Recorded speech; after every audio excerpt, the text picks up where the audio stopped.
آقا یریز خالی، استان کردستان، شهرستان بیجار، روستای زینل، کوههای چنگلماز. Fəqət bura baxın. Dəhi 60 70-lər evlərinə xəbərdir. Hələ orada saxla. Qarı dundun. برف دندون ها، قار دندون میگیم. شیره رو میپاشیم روش. برا باخ فقط داداش. وای وای، ترکیه اینجاست. خب شمال اینجاست، هیچ خبری نیست اونجا. اشغال اینجاست. این یه نمونه شا. باخم فقط کیف لیندا یه ریز خاله. sizi əvəzlikdən də yiyərəm, qorxmayın.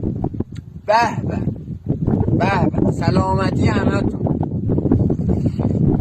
Mənzərə verir.